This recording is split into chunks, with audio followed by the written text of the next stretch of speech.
UP के बरेली में club 7 में डॉक्टर अनिल शर्मा, निदेशक प्रदेश कार्यकारिणी सदस्य भाजपा उत्तर प्रदेश के द्वारा प्रभावी मतदाता सम्मेलन रखा गया। इस सम्मेलन में मुख्य रूप से पूर्व विधायक प्रत्याशी डॉक्टर रामगोपाल मिश्रा, वर्तमान विधायक वितरी चैनपुर डॉक्टर राघवेंद्र शर्मा, निवर्तमान मेयर उमेश गौतम आदि अनेक लोग उपस्थित रहे।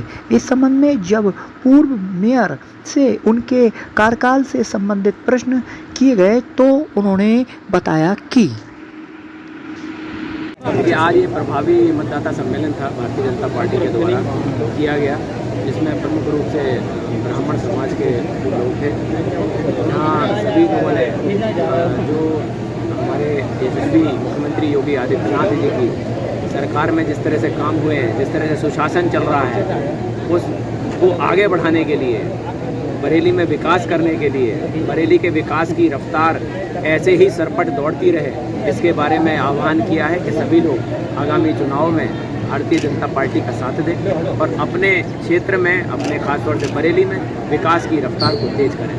तो हम ये जानना चाहेंगे, जैसे अभी तो खाना पुल बनना है, उस पर व्यापारियों ने काफ़ी विरोध किया था, उसको लेकर क्या लग रहा है आपको कि इससे कुछ चुनाव में अंतर पड़ेगा? देखिए, हमेशा कुछ विपक्ष होता है, तो वो व्यापारी जो विरोध कर रहे थे कुतुब खाने पुल का, वो विपक्षी थे। लेकिन जो हमारे पक्ष के लोग हैं, यानी कि भारतीय जनता पार्टी के पक्ष के लोग हैं, जब उन्होंने उसको शुरू कराया तो वो विपक्षी भी धराशायी हो गए। अब उनको भी लगता है कि अरे ये काम तो बहुत अच्छा हो रहा है, अब हमारा व्यापार और ज़्यादा अच्छा हो जाएगा। जो बरेली दो टुकड़ों में बट गया था, एक दिल को दो टुकड़ों में बांट रखा था, वो बरेली एक होने जा रहा है, पूर्ण रूप से एक हो जाएगा। तो मुझे लगता है कि अब कहीं उसका विरोध नहीं, बल्कि अब तो ये हो रहा है कि जल्दी से बन जाए और हम कब इस पे अपना स्कूटर और साइकिल और गाड़ी इस पे चला सके।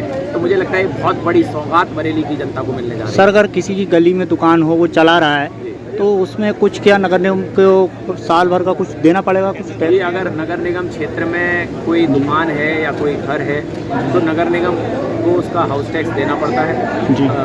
मुझे लगता है कि बरेली में जिस तरह आपको याद होगा, जब मैं 2017 का चुनाव लड़ा था तो ये आतंकी टैक्स था।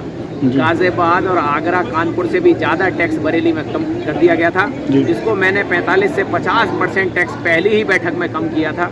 और उसके बाद से अब टैक्स इतना कम हो गया कि बरेली को टैक्स देने में कोई दिक्कत नहीं। और बरेली के साथ मैं ये वादा भी सर, रेडी फर आने वाले समय में भी कोई टैक्स पर बढ़ोतरी नहीं होगी। ये ठेले वाले जो हैं, रेडी फर वगैरह लगाने वाले, इनको खासकर दिक्कत आती है, देखा जाता है, बार बार हटा दिया जाता है, ऐसा क्यों? देखिए, उसके लिए हमने वेंडिंग जोन की व्यवस्था की है। जहाँ जहाँ वेंडिंग जोन में हमारे भाई लोग स्थापित हो गए हैं, उनको कोई नहीं हटाता वहाँ, बल्कि उनको लाइसेंस दिया गया है कि वो वहीं बैठेंगे और सम्मान के साथ बैठेंगे। ये जानना चाहिए, जैसे आपने देखा है फिनिक्स मॉल के आगे भी रोड डाली गई काफ़ी समय बाद। रोड पड़ने के बाद जैसे ही रोड कंप्लीट होती है, उसके बाद फिर रोड दोबारा खुदाई काम चालू हो गया, फिर सीवर पड़ना चालू हो गया। तो उसका क्या कारण है? पहले सीवर की लाइन पड़ के फिर रोड डालना चाहिए था, उसकी जगह डबल काम हो रहा है। देखिए, क्या कारण? ये सामंजस्य की कमी है, क्योंकि ये नगर निगम क्षेत्र में वो रोड नहीं है, PWD की रोड है। PWD उसको बना रही है, सीवर का काम अमृत योजना से जल निगम कर रहा है। तो उन दोनों में सामंजस्य नहीं है।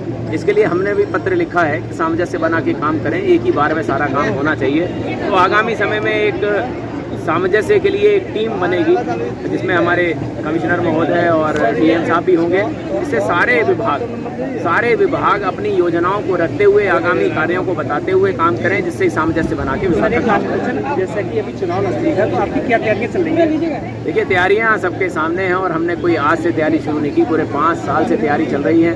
पूरा विकास कार्य बरेली के सामने है। अब तो विपक्ष भी ये नहीं बोल पाता है कि वो क्या बोले, कुछ ना कुछ बस अनर्गल बातें करनी, क्योंकि अब तो विकास कार्य, वो कहते हैं ना कि सब हर जगह हर आंख से देख रहे हैं। युवा बहुत उत्साही हैं और मुझे लगता है कि उसका फायदा भारतीय जनता पार्टी को निश्चित रूप से होगा। भारी बहुमत के साथ, इस बार भारी बहुमत के साथ भाजपा की